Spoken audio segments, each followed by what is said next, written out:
ततः शङ्खाश्च भैर्यश्च पणवानकगोमुखा सहशैवाभ्यहन्त सशब्दस्तु मूलो अभवत्। तत्पश्चात शंख नगाड़े बिगुल दुरही तथा सांग सहसा एक साथ बज उठे।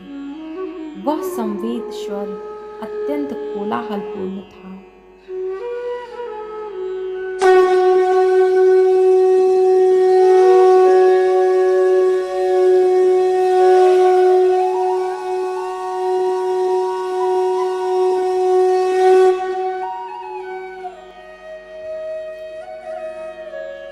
ततः श्वेते हैर्यैर्युक्ते महातिशयन्दने स्थितौ माधव पांडवश्चैव दिव्यो शंखौ प्रदध्मतु। दूसरी ओर से श्वेत घोड़ों द्वारा खींचे जाने वाले विशाल रथ पर आसीन कृष्ण तथा अर्जुन ने अपने अपने दिव्य शंख बजाए। अर्थात भीष्म देव द्वारा बजाए गए शंख की तुलना में कृष्ण तथा अर्जुन के शंखों को दिव्य कहा गया है। दिव्य शंखों के नाद से यह सूचित हो रहा था कि दूसरे पक्ष की विजय की कोई आशा न थी, क्योंकि कृष्ण पांडवों के पक्ष में थे। जयस्तु पांडुपुत्राणाम येषाम पक्षे जनार्दना। जय सदा पांडु के पुत्र जैसों की होती है, क्योंकि भगवान कृष्ण उनके साथ है। और जहाँ जहाँ भगवान विद्यमान है वहीं वहीं लक्ष्मी भी रहती है, क्योंकि वे अपने पति के बिना नहीं रह सकती। अतः जैसा कि विष्णु या भगवान कृष्ण के शंख द्वारा उत्पन्न दिव्य ध्वनि से सूचित हो रहा था, विजय तथा श्री दोनों ही अर्जुन की प्रतीक्षा कर रही थी। इसके अतिरिक्त जिस रथ में दोनों मित्र आसीन थे वह अर्जुन को अग्नि देवता द्वारा प्रदत्त था, और इससे सूचित हो रहा था कि तीनों लोकों में जहाँ कहीं भी यह जाएगा वहाँ विजय निश्चित है। पांचजन्यम ऋषिकेशो देवदत्तम धनंजय पौंड्रदद्मो महाशंख भीमकर्मा वृकोदरा। भगवान कृष्ण ने अपना पांचजन्य शंख बजाया। अर्जुन ने देवदत्त शंख तथा अति भोजी एवं अति मानवीय कार्य करने वाले भीम ने पौंड्र नामक भयंकर शंख बजाया।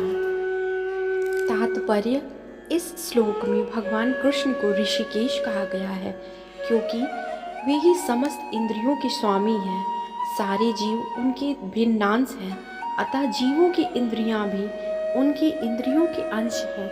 क्योंकि निर्विशेषवादी जीवों की इंद्रियों का कारण बताने में असमर्थ है, इसीलिए वे जीवों को इंद्रिय रहित या निर्विशेष कहने के लिए उत्सुक रहते हैं। भगवान समस्त जीवों के हृदयों में स्थित होकर उनकी इंद्रियों का निर्देशन करते हैं, किंतु वे इस तरह निर्देशन करते हैं कि जीव उनकी शरण ग्रहण कर ले, और विशुद्ध भक्त की इंद्रियों का तो वे प्रत्यक्ष निर्देशन करते हैं। यहाँ कुरुक्षेत्र की युद्ध भूमि में भगवान कृष्ण अर्जुन की दिव्य इंद्रियों का निर्देशन करते हैं, इसीलिए उन्हें ऋषिकेश कहा गया है। भगवान के विविध कार्यों के अनुसार उनके भिन्न भिन्न नाम हैं। उदाहरणार्थ इनका एक नाम मधुसूदन है, क्योंकि उन्होंने मधु नाम के असुर को मारा था। वे गौओं तथा इंद्रियों को आनंद देने के कारण गोविंद कहलाते हैं। वसुदेव के पुत्र होने के कारण